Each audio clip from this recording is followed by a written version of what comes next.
Le 24 octobre dernier, l'Assemblée législative du Cameroun, sur proposition du gouvernement que j'ai l'honneur de présider, a demandé à la France d'intervenir auprès de l'Organisation des Nations Unies pour que la tutelle exercée sur le Cameroun soit levée le 1er janvier 1960 et que l'indépendance soit proclamée. Mon ami le ministre Okala et moi-même nous rendons à New York pour appuyer cette demande. Et la séance aura lieu à quel moment? Nous serons entendus le 11 novembre. Bon, vous serez entendu le 11 novembre au cours de ces débats. Oui. Quel sera le statut qui prévaudra pendant la période qui va précéder, c'est-à-dire pendant l'année qui précède l'indépendance? Le statut du Cameroun de l'année 1959 sera celui que nous avons demandé à la France le 12 juin, c'est-à-dire un statut d'autonomie interne totale. D'ailleurs, la France a donné satisfaction à cette demande. Votre Assemblée, dans une de ses dernières déclarations, a souhaité que le Cameroun s'associe à la France. De quelle manière l'entendez-vous? Oui, plusieurs fois, l'Assemblée du Cameroun et le gouvernement ont souhaité que le Cameroun devenu souverain s'associe amicalement et librement à la France. 6 novembre 1982, un samedi, depuis 10 h du matin, le Cameroun découvre le deuxième président de la République de son histoire. Paul Biya, discret Premier ministre de 49 ans, prête serment devant l'Assemblée nationale. Do you solemnly swear before God and man? I do so swear. L'un était autodidacte Peul, venu du nord du Cameroun, forgé par le Coran, le silence et les luttes d'indépendance. L'autre, un intellectuel chrétien du sud, formé dans les meilleurs établissements de France, façonné par la philosophie, le droit et l'administration coloniale. Deux hommes, deux styles, deux trajectoires, mais un même pays, un même destin, le Cameroun. Amadou Ahidjo et Paul Biya, le fondateur et l'héritier, le bâtisseur de l'unité et le gardien de la longévité. Alors, le premier mena son peuple à l'indépendance dans un contexte de guerre, de rébellion et de colonisation persistante. Le second, héritier désigné, traversera les décennies en silence avec constance jusqu'à devenir l'un des présidents les plus anciens du monde. Dans cette vidéo, nous allons plonger dans 60 ans de pouvoir entre rêve d'unité, lutte de clans, dérive autoritaire et bataille silencieuse. Du Garoua d'Ahidjo au palais des Toudi de Biya. Suivez le fil tendu d'une histoire politique où tout semble immobile mais où tout a changé.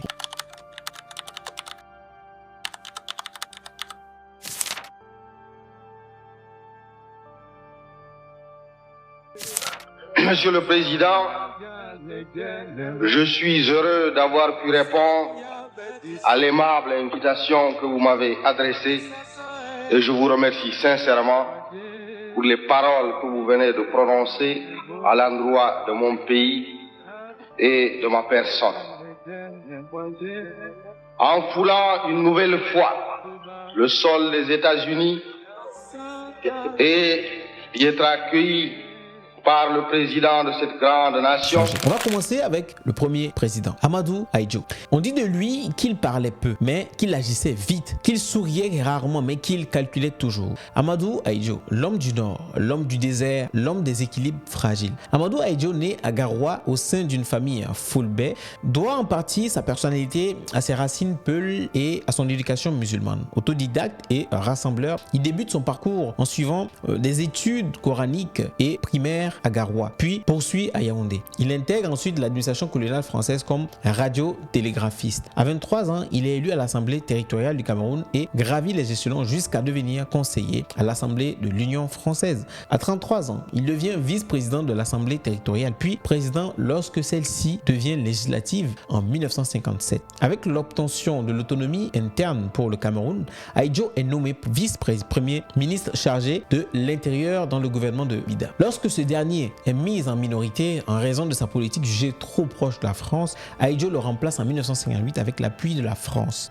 Son programme se concentre sur trois objectifs: l'indépendance du pays, l'unité nationale et le développement économique. Pour maintenir la stabilité, Ahidjo s'appuie sur son parti, l'Union camerounaise, et sur les troupes françaises, poursuivant la lutte contre la rébellion de l'Union des populations camerounaises UPC dans les régions Bassa et Bamileke. Malgré le contexte tendu, l'indépendance du Cameroun est proclamée le 1er janvier 1960. Le 5 mai, dans la même année, Ahidjo est élu président de la République et propose une amnistie générale pour les maquisards de l'UPC prêts à renoncer à la violence, favorisant ainsi la réunification avec le Cameroun occidental en 1961 pour former un État fédéral. Au fil des années, Ahidjo poursuit son projet d'unification en fondant en 1966 l'Union nationale camerounaise, parti unique pour intégrer les partis des deux États fédérés. En 1970, il met fin à la rébellion de l'UPC en capturant Ernest Ouandié, tandis que M. Ndongmo, accusé de complot, voit sa peine de mort commuée en emprisonnement à vie.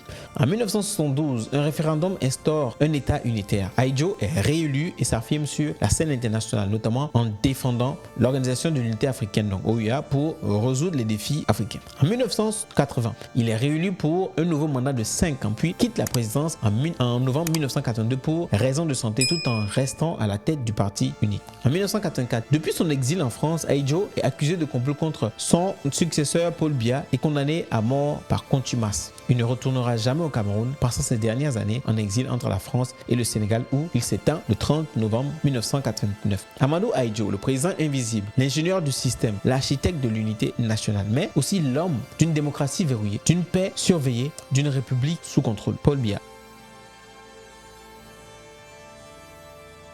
God and man, to devote all your efforts to preserving, protecting, and defending the Constitution and the laws of the United Republic of Cameroon, to watch over the common will of the nation, and to uphold and defend the unity, integrity, and independence of the Cameroon fatherland. I do so swear. Quand il entre en politique, il n'a pas encore 30 ans. Quand il devient président, il en a 49. Et aujourd'hui encore, il est là, immuable.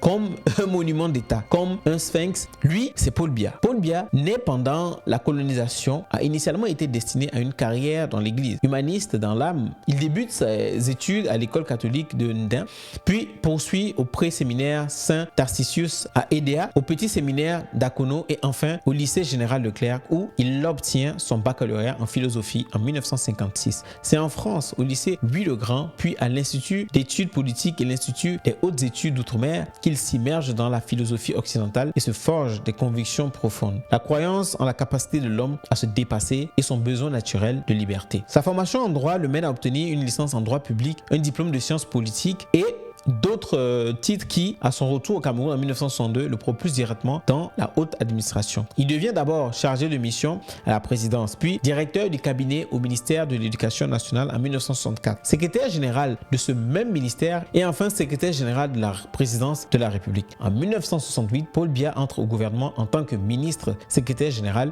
et en 1972, il est promu ministre d'État. 3 ans plus tard, il est nommé premier ministre et désigné successeur constitutionnel du président.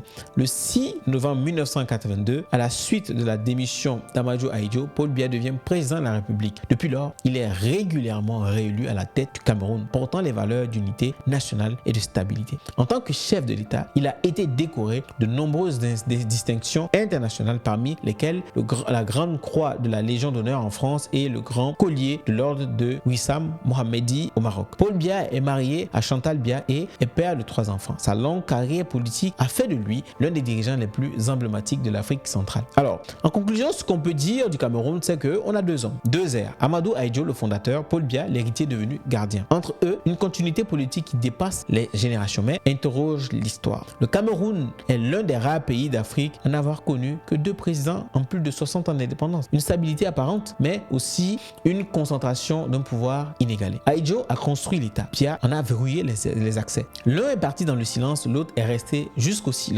Mais la grande question reste en suspens. Quel avenir pour le Cameroun? La relève viendra-t-elle de l'intérieur du système ou d'un réveil populaire? L'histoire continue de s'écrire et cette fois, elle pourrait ne plus ressembler au chapitre précédent. C'est la fin, chers amis, et je vous remercie d'avoir suivi cette rétrospective. Abonnez-vous, ou abonne-toi, partage, commente. Chaque voix compte pour faire vivre la mémoire politique de notre continent. À la prochaine.